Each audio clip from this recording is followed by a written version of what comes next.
Olá, pessoal, sejam bem-vindos à nossa reunião Dr. Nestor de Barros 2024. Eu sou Érica Endo, médica assistente aqui do Instituto de Radiologia do Hospital das Clínicas da Faculdade de Medicina da USP. Você que gosta aqui dos nossos conteúdos, não perca a oportunidade de comprar os cursos que são totalmente online e você pode assistir no conforto da sua casa ou de qualquer lugar.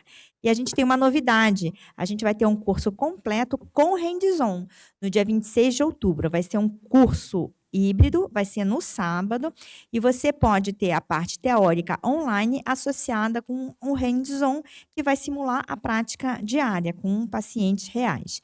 Então, é só acessar o site irradiando.com.br, que está na descrição do vídeo. E o curso de ressonância ainda está para ser agendado. Então, aproveite e participe dando sugestões de datas, tá bom? Lembrando também que você tem uma oportunidade única de perguntar aqui para o doutor Almir todas as suas dúvidas, conseguir debater, fazer comentários ao vivo. E abra seu microfone, então, depois da palestra. E se você estiver vendo pelo YouTube, não se esqueça de se inscrever no canal, clicar no sininho para as notificações e dar um like para aumentar o compartilhamento deste conhecimento. E hoje, o doutor Almir Bittencourt, nosso convidado especial, que a gente quer presença garantida aqui na nossa reunião, ele vai falar de um tema que vai além das lesões intramamárias, que são as lesões cutâneas mamárias e o papel da ultrassonografia de alta frequência. Doutor Almir é médico radiologista do AC Camargo Cancer Center e do DASA São Paulo, e é um dos médicos que mais publicam em radiologia mamária aqui do Brasil. Parabéns, Almir. Obrigado, Érica. Obrigado pela apresentação. Eu vou compartilhar aqui a tela. É sempre uma honra participar aqui da reunião do Dr. Nestor de Barros, né? Então, sempre fico feliz com o convite. E a dificuldade é escolher um tema, né? Porque já tem tantos temas que já foram falados, tão bem assim. E é legal que as aulas ficam gravadas, então a gente pode ver depois. Mas vamos lá. Vamos falar então um pouquinho sobre lesões cutâneas mamárias e falar depois do papel da ultrassonografia de alta frequência.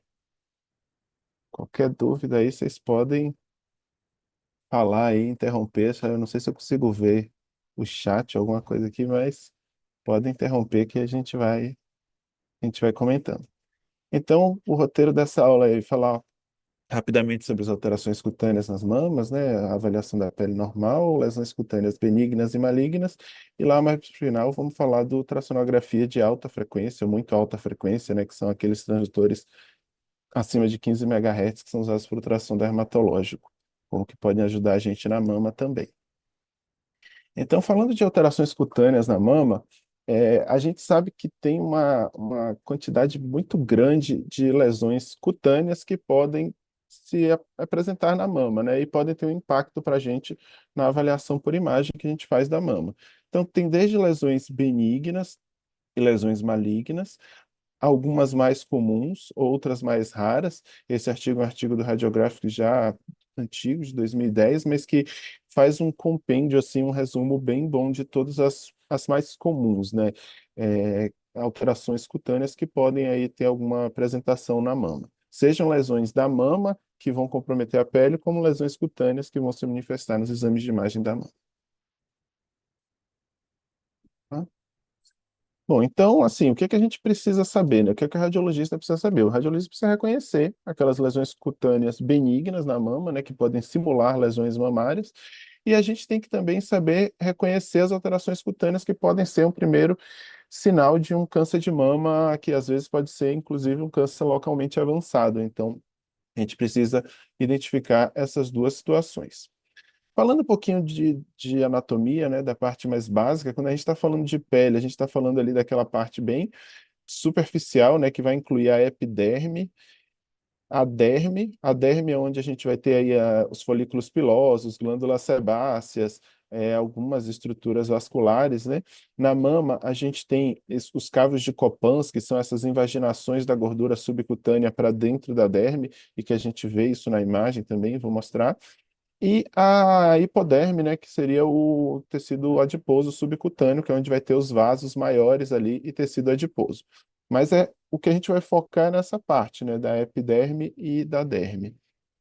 Uma coisa que eu sempre gosto de lembrar também é que a gente tem os ligamentos de Copans na mama, né, que vão fazer essa sustentação da mama e eles se ligam aqui na pele. Então, o que a gente pode ter, às vezes, parênquima mamário ali junto dos ligamentos de Copans que vão até a pele. Então, isso é uma das coisas que vai, assim, a gente vai mostrar alguns casos a gente pode ter lesões da mama muito próximas da pele e que podem confundir aí com lesões cutâneas. Isso a gente tem que saber também para levar em consideração. O aspecto de imagem normal da pele, né, que a gente vai ver é uma espessura de 0,5 a 2 milímetros. Na mamografia apresenta uma camada fina e regular, como a gente vê aqui, e a gente vai ver os cavos de Copans, né, que são aquelas imagenzinhas hipodensas, né, que são aquelas invaginações do tecido adiposo na pele, né, com o advento da mamografia digital, a gente começou a ver bastante isso. No ultrassom vai ser aquela camada ecogênica lá bem superficial, né, e na ressonância a gente vai ver também como uma camada fina e regular, sem realce normalmente, ou com realce muito discreto. Esses são os aspectos normais. E aí vamos falar um pouquinho de alterações cutâneas benignas. Quais são, o que eu vou comentar aqui mais? São as calcificações cutâneas, né? Lesões dermatológicas benignas que podem, de repente, se apresentar aí ou se manifestar nos exames de imagem da mama. Alterações terapêuticas, processos inflamatórios infecciosos. Então, começando falando das calcificações cutâneas, né? A gente sabe que tem aquelas calcificações que são que tem a morfologia, né, tipicamente benigna, as calcificações cutâneas com centro radiotransparente e que normalmente elas não dão muita dúvida. Principalmente hoje em dia com a tomossíntese, né, a gente tem uma facilidade maior de identificar que essas calcificações estão ali localizadas na pele, bem superficiais. Elas são mais comuns na prega inframamária, axila, região parasternal e periareolar, mas podem ter em qualquer local da mama. Só que às vezes essas calcificações elas podem se manifestar como um grupamento de calcificações ou ter características suspeitas. E as incidências tangenciais eram muito importantes, né?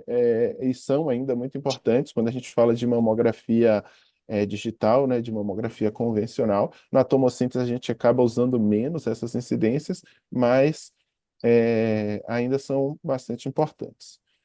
Então, aqui está um exemplo, uma mamografia crânio-caudal, médio lateral. O paciente veio para fazer biópsia, um grupamento de calcificações grosseiras heterogêneas. A gente vê aqui no detalhe que dá para ver um pouco melhor, mas a gente já via aqui que ela, nessa incidência médio lateral, ela já projetava bem no subcutâneo, ali próximo da pele, né? E aí a gente fazendo uma incidência tangencial, a gente consegue mostrar. Nesse caso aqui, a gente só precisa rolar um pouquinho, né? E aí você já consegue mostrar a imagem que as calcificações estão na pele mesmo, então benigna. A gente evita de fazer as biópsias nesses casos. Em alguns casos, é mais difícil a gente ver isso, como por exemplo nesse caso aqui.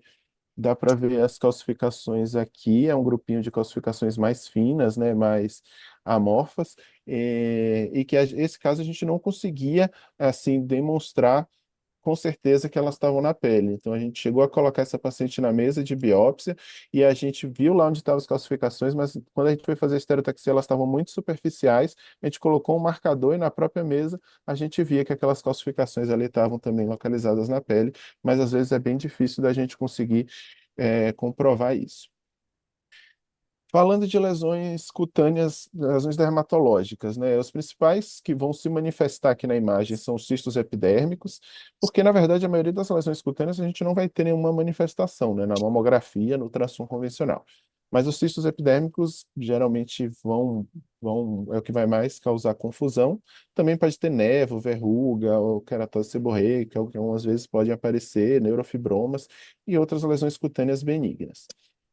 Aqui é um exemplo clássico de um cisto epidérmico, que o correto aqui, o adequado é o quê? A técnica, quando identifica essa lesão, palpa, vê que tem um nódulozinho ali, coloca um marcador, e aí a gente faz a imagem da mamografia já com esse marcador.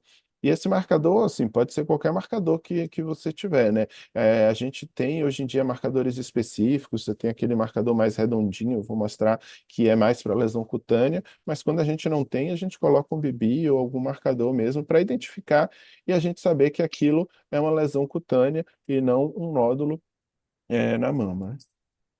Então, ali está um exemplo, e no ultrassom, quando a paciente vai para o ultrassom, a gente vê que era realmente um cisto epidérmico. O problema é quando essas lesões não são identificadas, como nesse caso aqui. A gente viu uma imagem nodular na mama esquerda, foi feita até uma compressão localizada, mas quando foi para o ultrassom, a gente viu que era uma lesão epidérmica também. A gente vê aqui a derme, né? Uma lesão intradérmica, na verdade, mas que insinuava aqui um pouquinho para o subcutâneo, mas era um cisto. E aí a gente coloca o marcador, volta lá na mamografia e vê que corresponde àquela imagem nodular para confirmar que é só uma lesão benigna, né? Que só para mostrar o aspecto na ressonância dos cistos epidérmicos, geralmente ele é um cisto que tem alto sinal em T1 pré-contraste, o sinal em T2 pode ser variável e não tem realce.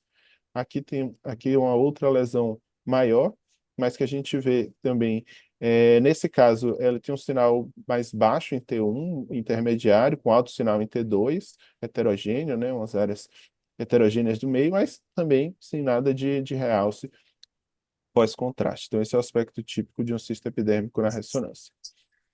Algumas pacientes podem ter múltiplas lesões cutâneas, né? Por exemplo, essa é uma paciente com neurofibromatose e a gente vê que tem diversas lesões aí, e quando a gente não daria para a gente colocar marcador aqui em todas essas lesões, né? Se tiver alguma maior, alguma que chama mais atenção, que for uma queixa da paciente, dá para a gente colocar, mas no geral o importante é estar isso descrito para gente saber quando a gente for fazer a avaliação da mamografia. Uma outra condição que é bem característica, né, é essa aqui, que é o esteatocistoma multiplex. É uma doença genética, né, que ela evolui com múltiplos cistos, como se fossem cistos oleosos no subcutâneo. E na mama ela se apresenta assim, né? É bem característico. Quando você vê uma vez, nunca mais você esquece, né? Agradecer a Luciana aqui, França, que cedeu essas imagens. Mas a gente já viu outros casos, mas é aquela coisa, quando você vê uma vez, você vai sempre lembrar dela. É uma doença genética, mas benigna, nada demais, mas causa essas imagens aí na mão. Alterações terapêuticas, às vezes, também podem se apresentar como alterações cutâneas e pode ter um impacto aí na imagem, né? Hematomas, coleções, cicatriz oqueloide e até a radiodermatite, né? Aqui está um exemplo de uma paciente que veio fazer uma mamografia e a gente viu aquela área de assimetria ali. Era uma paciente que não tinha, ela não tinha história de cirurgia de mama, já tinha feito biópsias, mas tinha aquela imagem. E quando a gente foi fazer ultrassom, a gente viu que aquilo era um queloide que ela tinha de uma outra ressecção de uma lesão cutânea que ela fez. E, o que a gente via ali, o que projetava era aquele queloide. A gente colocou um marcador aqui e repetiu lá só para confirmar, e realmente aquela área de assimetria que a gente via lá correspondia a essa alteração. Aqui é um outro exemplo, uma paciente que veio fazer a mamografia de rastreamento e tinha essa assimetria, né, com calcificações bem posterior, periférica, no quadrante superolateral, já indo no quadrante superolateral da mão direita. E quando a gente foi ver o exame anterior, inicialmente a gente não tinha esse exame anterior, mas a gente conseguiu recuperar depois no sistema, a gente via que ela tinha um portocate ali naquela região. Então, aquilo ali era só a cicatriz do local que ela tinha o portocate. Então, importante também a gente avaliar isso, né? Porque às vezes a paciente não relata que tem cirurgia de mama, porque ela fazia o tratamento aqui de outro tipo de tumor, mas se você não tem essa história ou não tem essa imagem, aquilo ali pode simular uma lesão suspeita. A radiodermatite também pode, às vezes, confundir um pouco a gente, né? Essa é uma paciente que teve um câncer de mama direita, que foi tratado com cirurgia conservadora, quimio-rádio, e 4 meses depois do final da rádio, ela evoluiu com edema difuso na mama. Esse é um caso bem, assim, exagerado, né? Mas, às vezes, pode ser menor, pode ser mais localizado a radiodermatite, e o que a gente via era um espessamento bem acentuado da derme, com edema do subcutâneo ali difuso, né? Bem mais ecogênico, com essas áreas de líquido de permeio, né? Então, a gente vê um edema difuso, nesse caso até difícil a gente identificar alguma lesão, né? Avaliar alguma lesão no parênquima mamário, mas é importante a gente conhecer que tem essa possibilidade da radiodermatite. Também tem os processos inflamatórios infecciosos ou não infecciosos que podem acometer a mama e que podem se manifestar como lesões cutâneas primeiramente, né? Tanto as mastites infecciosas, mastite puerperal, não puerperal, a mastite central, que é aquela periductal ou a periférica, e mastites não infecciosas, diabética, lúpus, granulomatosa, e mesmo doença de GG4. Então, por exemplo, essa é uma paciente que tinha um histórico de mastites de repetição, né? Ela tinha um quadro típico daqueles de mastite periductal, né?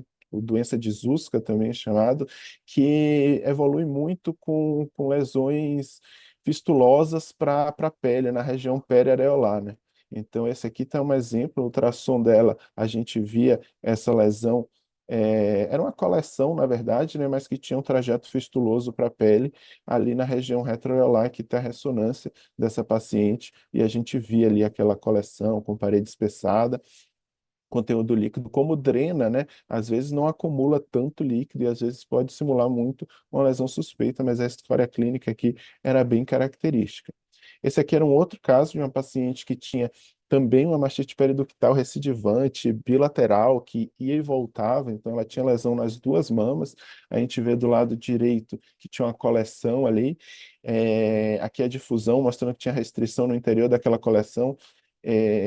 Eu apresentei uma aula de difusão aqui, acho que no passado, retrasado, e eu falava disso, né, que a difusão pode ajudar nesses casos de coleção para você ver que aquilo é um abscesso, porque restringe dentro do interior da coleção e não na parede, se fosse um tumor, né? E esse é o aspecto da mama direita, e na mama direita também tinha uma coleção ali, a gente vê aqui no ultrassom, também na difusão, a restrição grande ali no interior da coleção. E esses casos são de difícil tratamento, são recidivantes, então é, são pacientes que podem ficar voltando várias vezes para a gente avaliar e sempre dá, assim, na imagem é difícil, né? Porque é difícil a gente excluir uma malignidade associada aí, né? Mas então a correlação com dados clínicos, controle evolutivo é muito importante. Esse aqui era um outro caso de uma paciente de 38 anos que tinha tido o último parto há 2 anos e tinha uma queixa de dor e hiperemia cutânea na mama esquerda, há mais ou menos 30 dias, associado à febre. Então a gente vê que tem uma leve hiperemia aqui na mama dela, no quadrante superolateral. Na mamografia a gente via uma área de assimetria, né, com distorção arquitetural. No ultrassom, a gente via também essa área não nodular, né, heterogênea, com áreas mais hiper e hipoecogênicas de permeio. A gente fez a biópsia que veio com um processo inflamatório crônico associado a granulomas, né, com todos os agentes etiológicos aí negativos. Então, o diagnóstico final foi de uma mastite granulomatose idiopática, e essa é a ressonância dessa mesma paciente, mostrando ali uma área de realce não nodular, né, baixo sinal em T2 e T1, um realce heterogêneo pós-contraste. Esses são situações que assim, deixa muita dúvida também na gente, né? Mas essas mastites granulomatosas são cada vez mais frequentes e a gente tem que também estar atento para esse diagnóstico para evitar, assim, você reclassificar sempre como lesões suspeitas, né? Porque é difícil a gente excluir também a malignidade aqui, mas mais uma vez é importante a gente fazer correlação com a história clínica e o controle evolutivo. Nesse outro caso aqui, uma paciente de 60 anos que tinha antecedente de lúpus e já tinha tido uma neoplasia na mama direita e teve uma queixa de eritema e um nódulo palpável na mama esquerda. No ultrassom que a gente via era essa área aqui de hiperecogenicidade, tecido adiposo, com uma lesão não nodular, né? Uma área hipoecogênica de limites mal definidos no meio.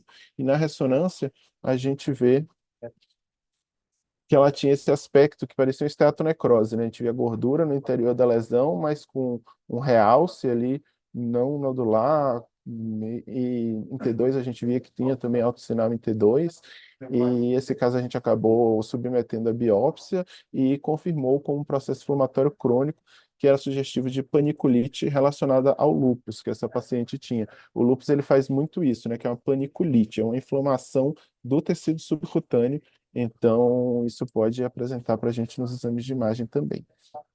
E falando de alterações cutâneas malignas, a gente tem que lembrar, né, como eu falei, que alterações cutâneas podem ser o primeiro sinal de um câncer de mama, inclusive um câncer localmente avançado, né? Ele pode se apresentar como retração da pele, da papila, como uma ulceração ou invasão direta pelo tumor, ou com sinais inflamatórios, né? No caso do tumor inflamatório, que você pode ter um quadro parecido com aqueles processos inflamatórios que eu mostrei, com hiperemia, edema, calor, dor.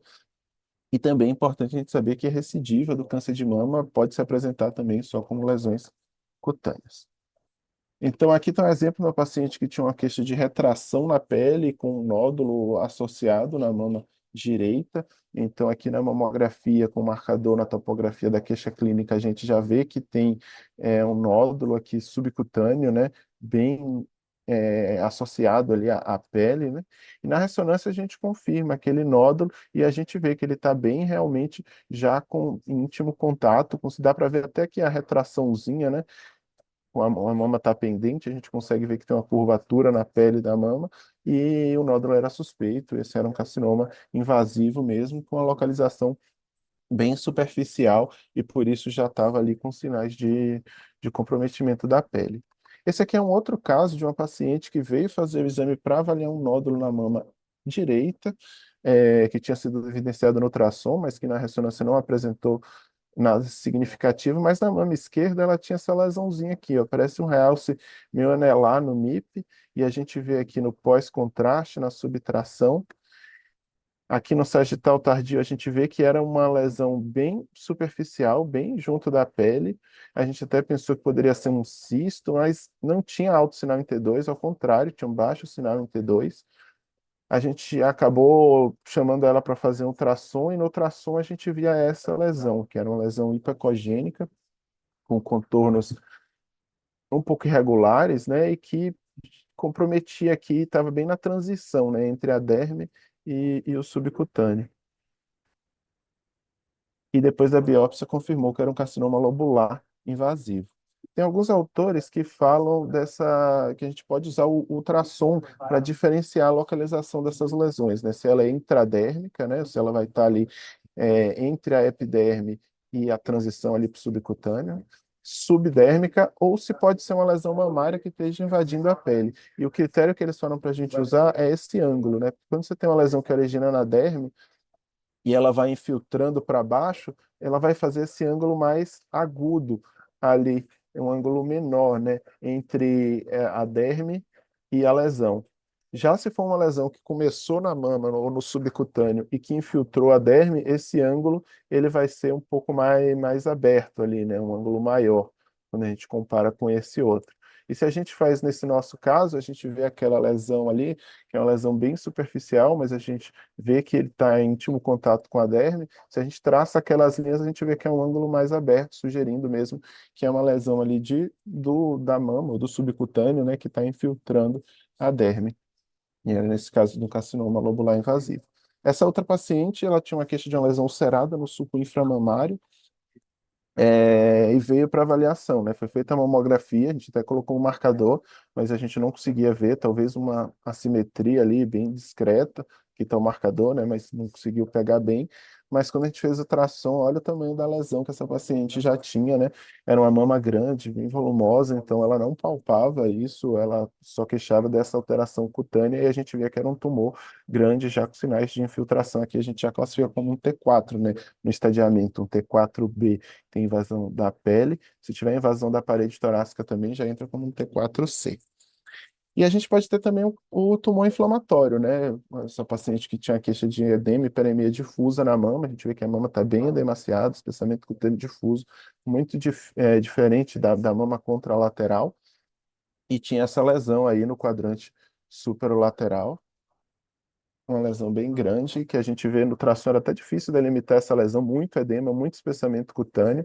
Aqui está a lesão no ultrassom, e na tomografia a gente consegue ver bem que essa lesão ela não tem uma invasão direta da pele, que é o que caracteriza o tumor inflamatório, né? Ele tem um acometimento da pele por embolização linfática de células tumorais para a pele e faz aquele aspecto típico de casca de laranja, tudo, mas o tumor não tem uma extensão direta para a pele. Esse entra no estadiamento como um T4D, que é um carcinoma inflamatório, né?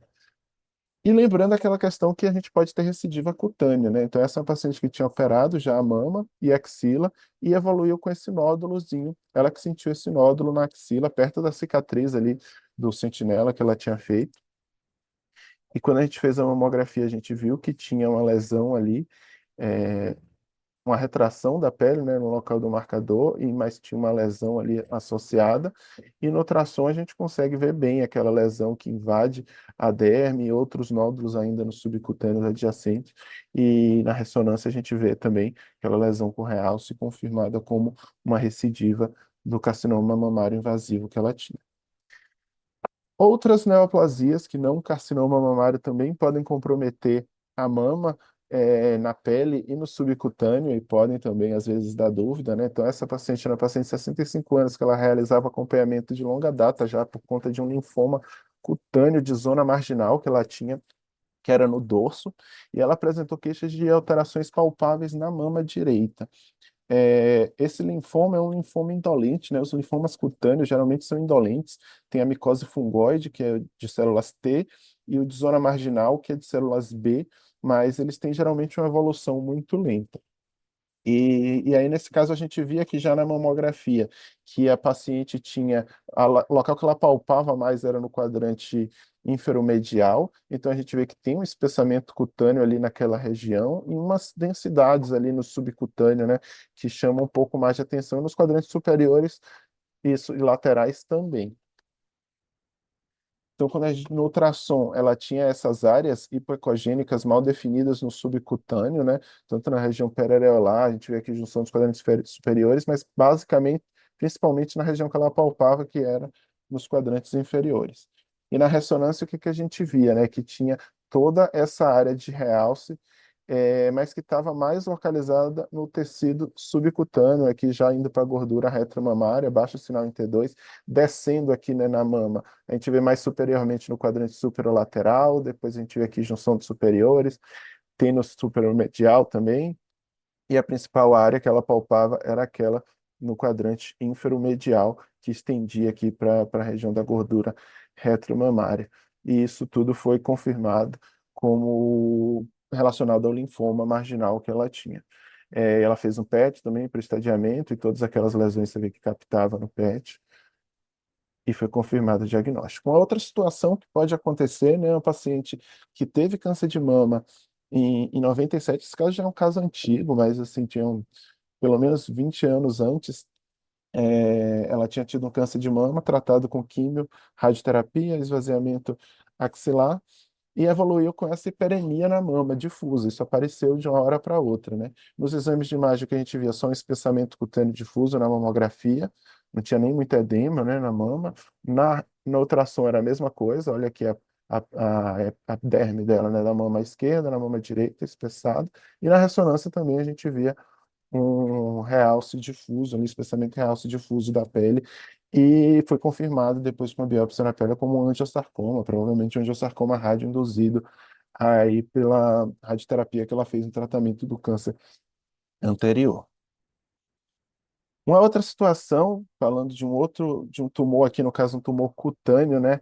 Eu coloquei esse caso outro dia, teve uma discussão no grupo lá, né, do WhatsApp do Mama Brasil, de dermatofibrosarcoma protuberans. Então, esse é um tumor cutâneo, né? O paciente tinha uma queixa de uma lesão cutânea violácea no quadrante superolateral da mama esquerda. Você vê que a gente colocou aqui os marcadores, era uma lesão mais extensa, a gente colocou três marcadores e no ultrassom o que a gente via era isso, né? Era uma lesão também localizada na derme, hipoecogênica, meio fusiforme, né? E depois da biópsia, ela fez a avaliação dermatológica, foi confirmada como dermatofibrosarcoma protuberans. Só para falar um pouquinho sobre essa condição, como teve uma discussão outro dia aí no grupo, a gente publicou uma vez uma série de casos que a gente tinha. É um tumor bem raro, que é um sarcoma de partes moles que se origina de fibroblastos na derme, acomete geralmente adultos de idade média, né, 20 a 50 anos. Pode acontecer em qualquer parte do corpo, é raro aparecer na mama, mas pode, porque tem algumas fotos na literatura, porque a gente não tinha foto desses casos. É, mas geralmente aparece como uma lesão cutânea de crescimento lento. Pode ser uma lesão mais violácea ou mais rosa, avermelhada, mas ela tem crescimento lento. Geralmente são tumores de grau baixo ou intermediário, para os sarcomas, né? Mas eles são localmente agressivos, pode ser infiltrativo, tem chance de recidiva local maior, mais parecido com um tumor desmoide, uma fibromatose também, né? Então aqui tem. Opa! aqui. Um outro caso também de dermatofibrosarcoma protuberans, a gente viu que a paciente tinha um nódulo palpável, e nesse caso era um nódulo mais no subcutâneo, então ele pode se apresentar como uma lesão exclusivamente dérmica, mas pode se apresentar como uma lesão no subcutâneo. Você vê que aqui simula até um fibroadenoma, né? Se a gente olha alto sinal em T2, realce homogêneo pós-contraste, mas era também um dermatofibrosarcoma. E esse outro caso aqui foi uma paciente que foi fazer uma ressonância de rotina e a gente identificou esse nódulo, era bem periférico, mas era meio irregular, né, as características. No ultrassom também a gente via que era um nódulo lipocogênico irregular, mas no subcutâneo, talvez ali íntimo contato com a derme, né, foi realizada biópsia também e confirmou também como um dermatofibrosarcoma. Então, só para mostrar essas questões de outras lesões malignas, né? E agora vamos falar um pouquinho sobre o papel nesse contexto aí das lesões cutâneas da ultrassonografia de alta frequência. Quando a gente fala de ultrassonografia de alta frequência, aqui eu estou falando do aparelho de ultrassom que a gente usa para ultrassom dermatológico, que ele tem uma frequência acima de 15 MHz, pelo menos. A maioria dos equipamentos que a gente usa normalmente para ultrassom de mama, né, de estruturas superficiais, ele tem de 10 a 14 MHz. E aqui a gente está falando de ultrassonografia com a frequência maior.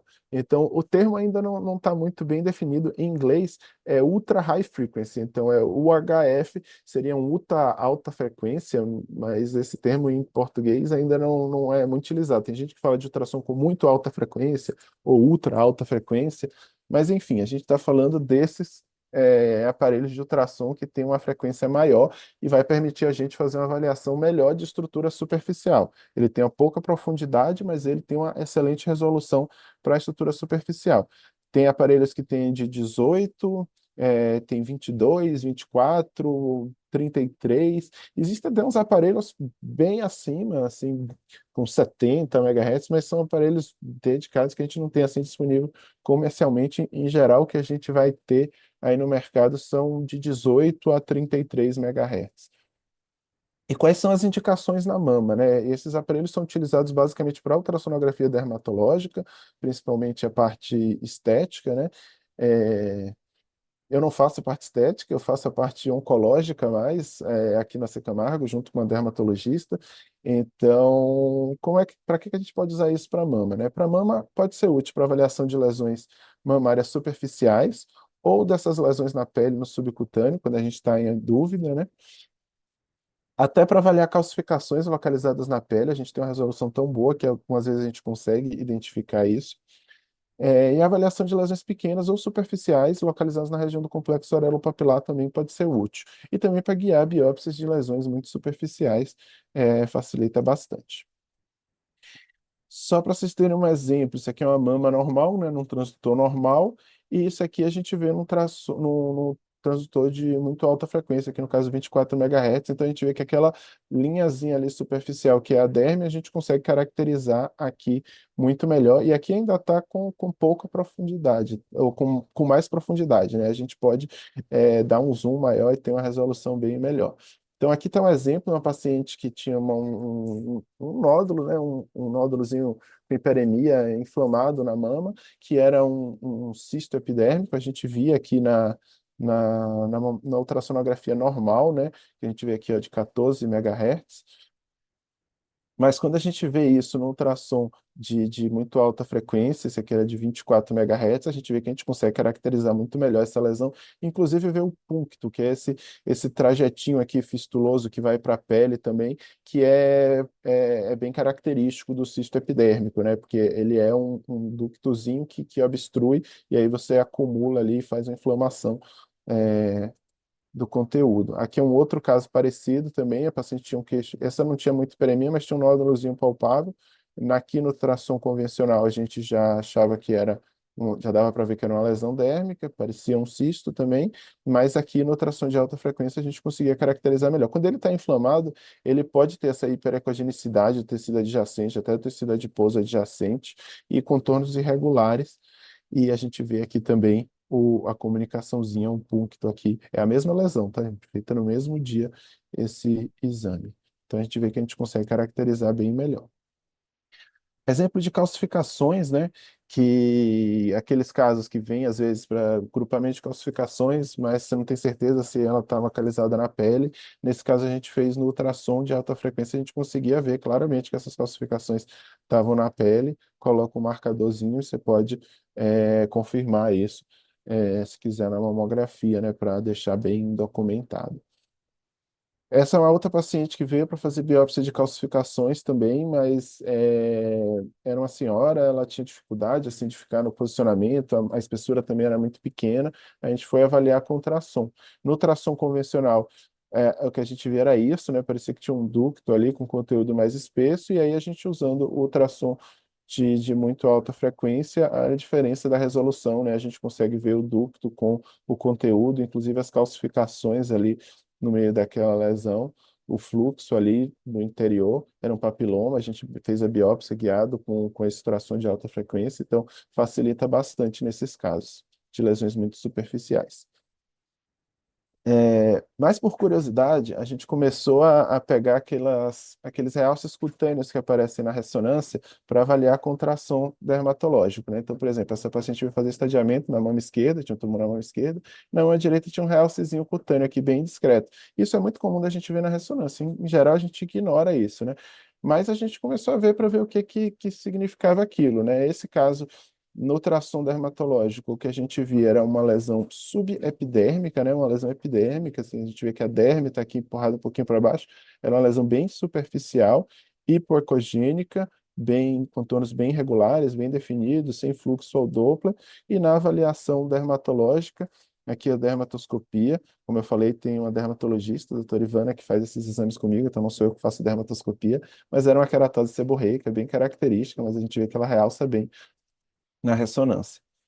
Esse outro caso era uma paciente que veio para fazer a ressonância também de rastreamento, não tinha história de cirurgia na mama, mas tinha essa área de realce cutâneo aqui bem importante, né? E a gente chamou para fazer ultrassom, e no ultrassom a gente via que era uma cicatriz hipertrófica, um queloide ali que ela tinha por conta de uma outra cirurgia que ela tinha feito na mama também. Ela tinha essa cirurgia aqui na mama, desculpa, eu falei, mas isso aqui era de um outro procedimento que ela tinha feito. E era também, então, só uma cicatriz hipertrófica. Nesse outro caso, a gente vê um realcezinho bem discreto, uma ressonância também realizada por outro motivo, e tinha esse realcezinho bem discreto, e o aspecto na ultrassom dermatológica aqui já era um pouquinho diferente, é uma lesão intradérmica, mas hipoecogênica, regular também, meio fusiforme, com fluxo ao Doppler, e na avaliação dermatológica a gente via que era um hemangioma bem característico, um hemangioma rubi. Então a gente vê essa apresentação. Nesse outro caso, era uma paciente que tinha uma queixa desse nódulo, né, dessa lesão na mama. Ela veio para fazer a ressonância, tive que tinha um parênquima com realce bem heterogêneo, e o que ela palpava era esse realce cutâneo aqui, que era essa lesão. Quando a gente chamou depois ela para ultrassom, a gente viu. E no ultrassom aqui era ultrassom normal, a gente via que era uma lesão realmente na derme também, né? Mas você vê que ela tem um aspecto um pouco diferente daquelas outras. Ela já tem umas margens mais indistintas, é, apesar de ser uma lesão intradérmica, ela é hipercogênica também, com fluxo acentuado ao Doppler. A gente achou mais suspeito, sugeriu tirar, e quando tirou era um tumor de células granulares, que na verdade é uma lesão benigna, bem rara, de pele, pode acontecer em qualquer lugar, nesse caso foi na mama.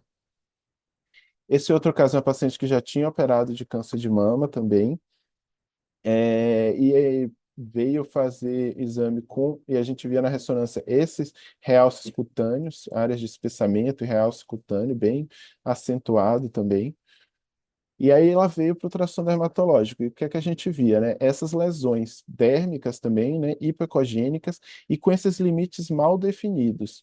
Isso, assim, eu achado que é mais suspeito, né? Quando você vê uma lesão, mas que não tem os limites bem definidos, tinha um fluxo bem discreto, e esse era o aspecto da mama dessa paciente. Ela tinha operado o câncer de mama dela, se eu não me engano, já tinha uns 9 anos, e apareceu essas lesões aí na mama. Então, assim, isso é bem suspeito, é bem caracterizado, não tinha história de trauma, de nada que justificasse, e foi feita a biópsia cutânea por punch e foi confirmado também como outro caso, como eu tinha mostrado aquele primeiro, de angiosarcoma radioinduzido.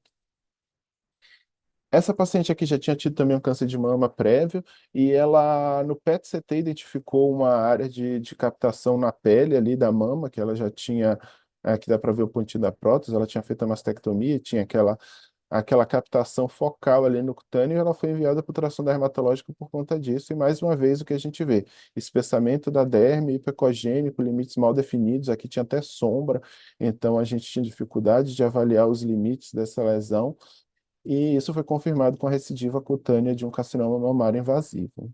Esses todos são outros casos de metástase cutânea de câncer de mama, só para você ver como é o aspecto, né? O aspecto no ultrassom dermatológico é sempre esse, de espessamento da derme, hipoecogênico, mas de limites imprecisos e mal definidos. São três casos diferentes, mas de lesões de implantes dérmicos do carcinoma mamário.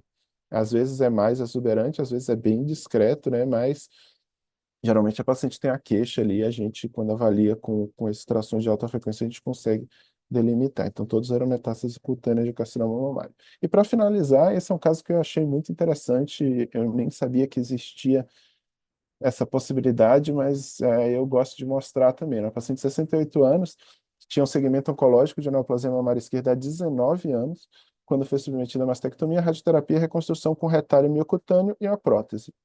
E ela apresentou essa queixa eritematosa, essa lesão eritematosa descamativa aqui, né, junto do retalho. Dá para ver aqui o retalho, mas na borda mais para o lado da mama dela, normal, né, mas junto da sutura ali do retalho apareceu essa lesão eritematosa.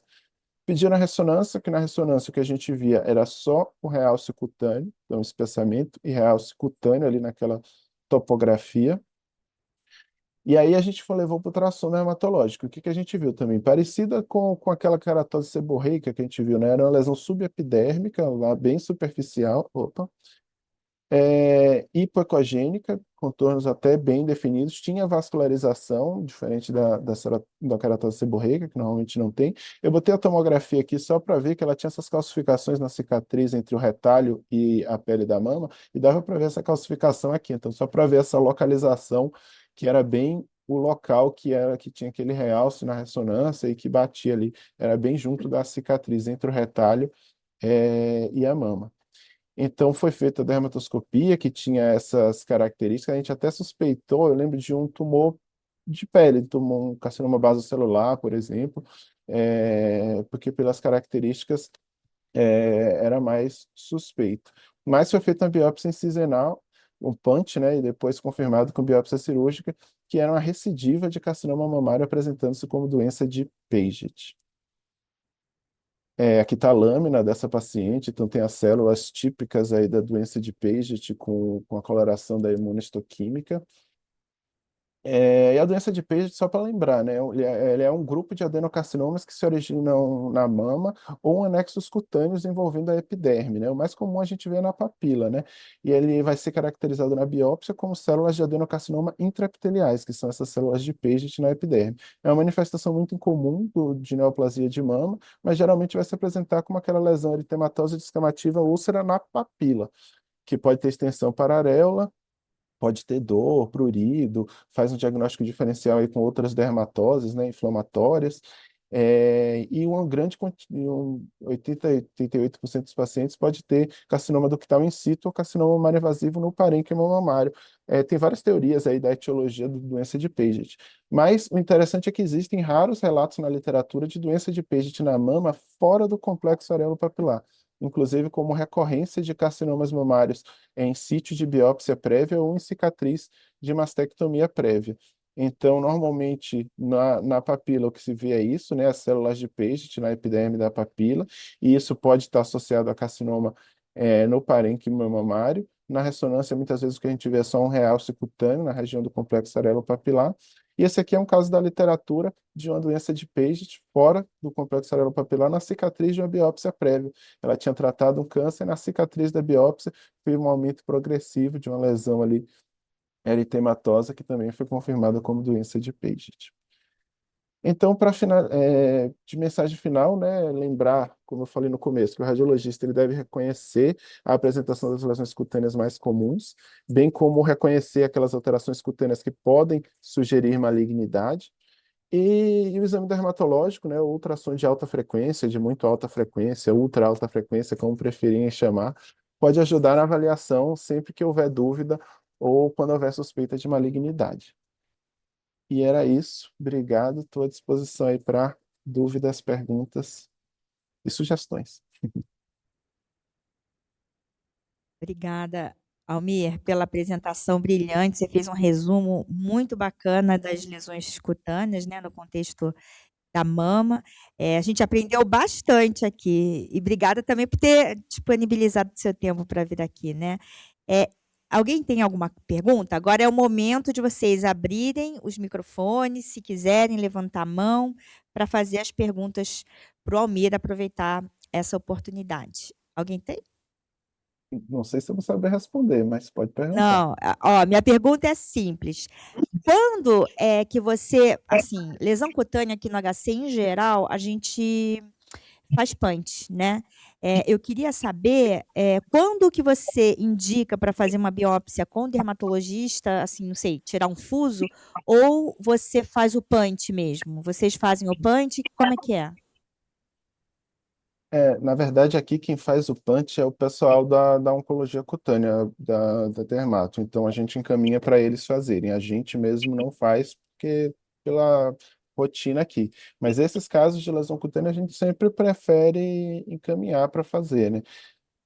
Alguns casos, aquelas lesões ali mais subcutâneas junto da pele, algumas vezes a gente faz a biópsia guiada aqui por imagem, é, quando dá para fazer, a gente faz, mas assim, lesões que são intradérmicas, em geral, a gente manda para o pessoal da dermato fazer o punch. Como eu falei, eu faço esses ultrassons aqui junto com a dermatologista, então é fácil, já tem acesso direto, ela já Faz na hora. É encaminha, ótimo. ela já encaminha para fazer, não faz na hora não, mas já deixa encaminhado. Acho que a Letícia quer falar. Então, Ah, eu não Letícia, posso perder obrigada. essa. Obrigada por ter também estar aqui na nossa reunião. Eu que agradeço. Não posso perder essa oportunidade, essa brilhante apresentação do Almir. E agora eu acho assim, parabéns, Almir. Obrigada, Érica. Eu acho que essa parte cutânea me interessa muito, porque eu tenho visto muita lesão cutânea. E a gente recebe no consultório assim pacientes apavorados com as lesões cutâneas, porque são na mama e às vezes o médico não reconhece que é uma lesão na mama, mas não é na mama, é na pele da mama. E a gente tem que alertar, né, que na pele, na mama também tem pele. E eu recebi semana passada duas pacientes com lesão de pele. E eram dois cistos epidérmicos. Um era. A lesão era igual a que você mostrou.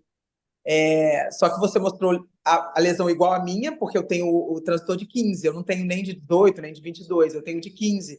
Então, a minha foto ficou igualzinha à sua da esquerda. E depois você mostrou a linda, né? Da direita. E eu peguei dois cistos epidérmicos. Um roto, igual ao seu, inflamado, que a paciente estava com a pele vermelha, com dor, e já tinha melhorado. E o interessante é que a paciente melhora sem fazer nada.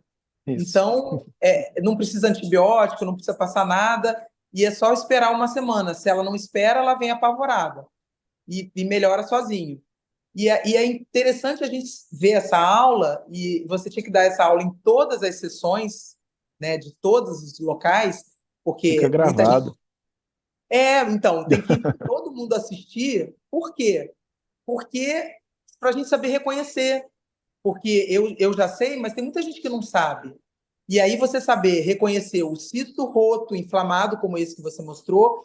E aí, na semana seguinte, Almir, eu peguei um cisto enorme, íntegro, que parece um testículo. É igual à estrutura de um testículo. Depois eu vou mandar para você. Lógico que você já deve ter visto, mas é enorme. E a paciente chegou apavorada porque era um cisto grande palpável. Então, como ele é muito superficial, ele se torna palpável. Então, a gente tem que saber reconhecer, porque é muito comum na mama. Então, não quero ficar muito tempo falando, mas eu acho interessantíssimo e eu achei genial a ideia da Érica propor essa aula e não podia ter escolhido uma pessoa melhor, porque está tendo essa experiência. E é muito interessante, porque agora virou moda. A gente vê muito ultrassom dermatológico e tem muita gente injetando coisas no colo, injetando coisas na mama por conta da estética, e a gente cada vez mais vai ter que ser mais completo para reconhecer e fazer a anamnese direcionada para a paciente avisar as coisas que está colocando na mão. Parabéns a vocês todos. E obrigada por compartilhar tanto conhecimento. Só para dizer, a aula vai Obrigada. ficar gravada e a ideia foi do Almir, não foi minha, não. Mas obrigado, Letícia. E assim, eu nem falei dessa parte de lesões, da parte estética, né? Porque eu não tenho muita experiência mesmo, que a gente não faz a parte estética. Mas a Daniela Prudente deu uma aula excelente lá na Jornada Carioca também, né? De radiologia sobre isso. E eu acho que é uma coisa que a gente vai ver também cada vez mais. E é isso, vamos ter que ir se apropriando de novos conhecimentos dermatológicos. Bom, Almir, parabéns aí pela aula. Excelente, excelente, excelente aula mesmo. Acho que isso é uma quebra aí de paradigma para todo mundo, que a gente está acostumado só com calcificação cutânea anelar e cisto epidérmico, né? É isso, né, que a gente aprende em radiologia mamária, mas a gente percebe que vai muito, muito, muito além disso aí. E, Almir, eu achei bem interessante em relação aí à questão do equipamento, né, do ultrassom que você está utilizando. Acho que essa experiência é bem importante até para quando a gente for escolher, né, e pensar em até ter, né, um transdutor desse. Esse transdutor que você usa é um transdutor específico para ultrassom dermatológico? Ele tem alguma diferença? É aquele ultrassom, aquele transdutor novo, matricial, por exemplo, que eles usam? É um modelo diferente? Não. Então, tem vários modelos. O que a gente usa mais aqui é o normal. É um transdutor normal, só que ele é uma frequência que vai até 24 MHz. Esse é o que a gente mais usa. Tem equipamento que tem um de 18 também, que também dá para avaliar bem. Muitas vezes eu até prefiro avaliar no 19. Apesar do aparelho ser até 24, o 19 tem a opção de você botar com 19 ou com 24. O 19 eu acho que fica até melhor, porque você consegue ver um pouquinho mais de profundidade, né? Às vezes com 24 fica muito superficial e a gente gosta de ver um pouquinho mais para baixo. Mas é um transdutor normal. A gente tem também, é porque a gente tem feito muito aqui a parte dermatológica de outras coisas, né? De melanoma, de tal. Então a gente tem também um que é que é uma botinha, né? Tipo Jockey Stick, que é de 22, mas é porque ele é bom para nariz, orelha, tipo outras locais que na mama geralmente a gente usa o normal mesmo de 24. E você usa algum anteparo ali de gel ou você usa mesmo só uma camada espessa de gel na hora de fazer? Porque algumas imagens eu vi que você ficou uma camada bem Muito gel, homogênea ali, né? E sem ar, ali, só gel, muito gel, muito gel. Faz uma meleca. né? Eu até já tive vontade de fazer isso. Antigamente tinha, né, uns pads, assim, uns negócios que você botava, eu esqueci como era o nome que chamava, mas que você botava em cima e colocava o transdutor, né, para tentar. Só que a gente tem medo de se usar alguma coisa, porque são lesões tão superficiais, é tão difícil que às vezes uma compressãozinha você já atrapalha. Então a ideia é você encher de gel e coloca o transdutor sem fazer pressão. Aí isso facilita na avaliação. E vocês tiveram aí alguma experiência, assim, ou pegaram algum caso, por exemplo, pacientes com eczemas, aqueles eczemas, você sabe que às vezes é uma alteração benigna, você não está suspeitando, essa paciente não tem antecedente de nada, não operou nada, e aparece, às vezes, com uma área de perenia. A gente lembra daquela da dermata, né, que às vezes é um processo transitório, é um processo benigno. Vocês chegaram a fazer já ultrassom nesses casos? E você acha que, nesse caso, o ultrassom dermatológico ajudaria? Eu acho que nesses casos o que ajuda mais é a avaliação dermatológica mesmo. Como eu falei, eu faço com a dermato aqui, então facilita. Quando chega qualquer coisa dessa, ela já olha na dermatoscopia antes da gente ver o ultrassom. E aí já ajuda. Mas a gente vê pouco, não, assim, poucos casos de eczema. Eu acho que geralmente isso vai para avaliação dermatológica mesmo.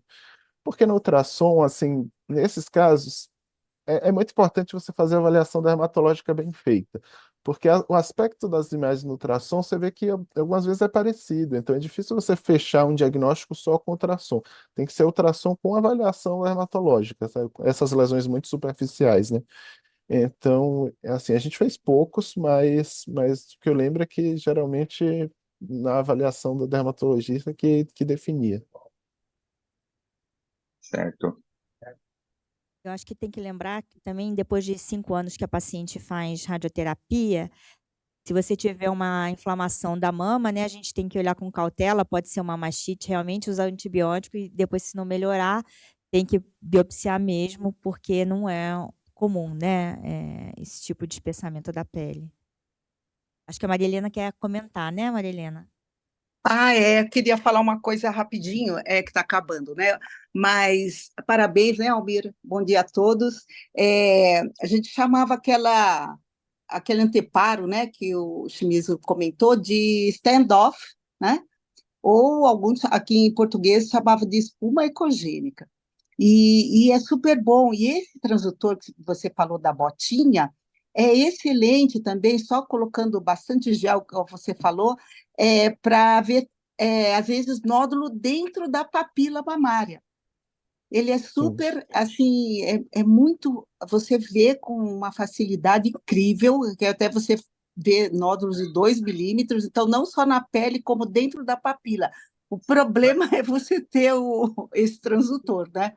Porque no tempo que eu trabalhei Agora tá com na hora dela, né? pastores, era o pessoal do músculo esquelético que usava. Usava, acho que para punho. Então, a gente ficava lá esperando o transdutor e é muito, muito bom mesmo, mas parabéns. E der tempo, Almir, você podia falar de lesões cutâneas e na tomossíntese, pelas características técnicas, você não consegue dizer que realmente está na pele? Você leu quando você estava preparando isso daí, desses casos? Obrigada, viu? Parabéns. Obrigado, Elma, Helena.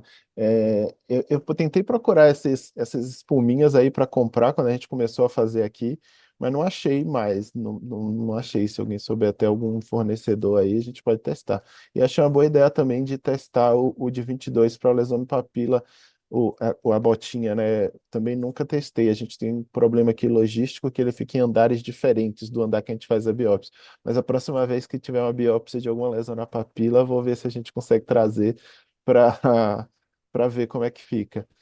Em relação à tomossíntese, o que eu vi mais foi de calcificação, e realmente, assim, mudou um pouco a nossa avaliação de calcificação, né? Porque agora a gente consegue, você vê lá que está nas primeiras ou nas últimas fatias, você já consegue definir melhor se que aquelas calcificações estão na pele. Às vezes continua dando dúvida em alguns casos, né? Mas na maioria das vezes a gente não precisa mais fazer a incidência tangencial, às vezes a gente já consegue definir ali na tomossíntese, na maioria das vezes, mas tem caso que eu acho que vai continuar dando dúvida, e aí essas outras estratégias continuam válidas, né? Tanto o tangencial, como usar ultrassom quando der, né? A gente faz de tudo, né? A gente vira paciente de ponta cabeça para tentar demonstrar quando a gente acha que é cutâneo. Às vezes a gente E Maria reposiciona a Helena, mama também, né, Almir?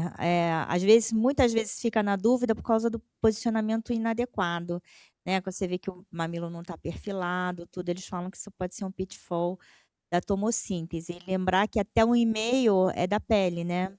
E eu acho que é bem importante. Eu tenho usado a tomossíntese também, Maria Helena, porque eu acho que às vezes a gente tem muita calcificação vascular que a gente dá como calcificação suspeita. Aí eu faço compressão localizada, aquele combo 2D com tomossíntese. Tem me ajudado bastante. ó, o nome que a Maria Helena deu é um nome chique para esse anteparo de gel aqui. A gente conhecia, não sei de onde veio o nome, é Kiteco. Não É sei por que deram verdade. esse nome, Kiteco. E uma solução caseira que a gente até usava aqui no PS, e que, não sei se eu lembro se eu já usei na mama, a gente enchia um dedo de luva com gel, e aí colocava o tradutor em cima. É uma das coisas que a gente fazia, tentava usar como, né? Por isso que por isso que eu fiquei curioso para saber se o Almir usou alguma coisa nova aí que existe no mercado. Isso aí era uma solução caseira. E aproveitando aí, Almir, em relação a esses tradutores, que eu fiquei curioso mesmo, achei bem legal essa questão dos tradutores dermatológicos, você trazer isso aí para a mama, né? Uma coisa inédita, né? O Almir sempre aí trazendo novidade para a gente. Quem quiser ficar atualizado, conversa com o Almir, né? E aí, Almir, em relação aí por exemplo, né, para avaliar esses cistos epidérmicos, porque muitas vezes o cisto ele está ele não tá, né? Ele não tem a pele não envolve ele, a gente não consegue fechar, ele tá no subcutâneo. Às vezes ele até empurra, né? Ele cresce ali na gordura pré-mamária e empurra a pele para cima. A gente fica na dúvida se é uma lesão cutânea ou não. E não sei se você chegou a avaliar esses cistos com o transdutor aí de alta frequência e ver, né? Verificar se e verificou se, por exemplo, se você pegou um caso, se aquele pertuito até a pele ele é mais fácil de ser detectado com o Sim. transdutor de alta frequência do que com esses que a gente usa, se isso ajuda ou não, na sua opinião. Ajuda, acho que isso é o principal. Isso é o que a gente consegue ver com o transdutor de alta frequência. Você vê aquele, desculpa, aprendi com a dermato que o nome disso é punctum, que é aquele trajetinho Punctum. que é tipo a glândula que obstruiu lá, é o ducto da glândula que obstruiu, ele começa a acumular ali queratina e aquilo pode inflamar. Mas isso é o que a gente consegue ver com o dermatológico, que dá para você ver aquele trajetinho ali para a pele, que aí dá para você, quando você está na dúvida, né, fecha o diagnóstico. Aí você vê também que não tem fluxo, tal, dá para ajudar bastante. Porque a grande questão é que a gente pode ter uns tumores ali superficiais, né? Como aqueles casos ali que teve 2 casos ali que eu mostrei que são casos que surpreendem a gente de vez em quando, né? Mas nesses casos a gente nem tinha ultrassom dermatológico, eu acho, quando fiz aqueles casos, aquele do lobular invasivo ali que era bem superficial. Mas eu acho que ajuda. Nesses casos que a lesão é superficial, o que a gente faz aqui é isso. Eu tento colocar, porque é isso, fica no mesmo andar aqui de onde eu faço ultrassom normal. Então aí eu consigo mais fácil colocar paciente na outra sala e fazer. A biópsia já é em outro andar, e já complica. Mas a gente vai arrumando a logística. Se tiver um transdutor desses disponíveis, eu acho que vale super a pena nessas lesões superficiais para a gente ir se acostumando também, né? A grande questão é a gente ir se acostumando com o padrão das imagens. Se me perguntar, a gente não faz muito pouco disso para mama. A gente faz ultrassom dermatológico para as neoplasias de pele, mas aí a gente fica curioso para saber como é que as coisas apresentam na mama, né? Por isso que a gente pegou aqueles realcezinhos que aparecem na ressonância, vamos ver como é. E aí, quando sempre que a gente tem dúvida, a gente tenta avaliar para ver, para ir aprendendo, né? Como é o aspecto dessas lesões.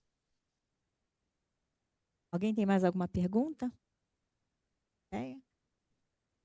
Então tá bom, gente. Muito obrigada novamente, Almir, por compartilhar essa sua experiência. Foi muito bacana. Assim, a gente aprendeu bastante aqui e conto com vocês na próxima reunião também. Obrigada aí, pessoal, a colaboração de todos. Bom, Obrigado, obrigado, Érica. obrigado mais uma vez aí, Almir. Obrigado, Chimizo. Obrigado, Érica, pelo convite. Até a próxima.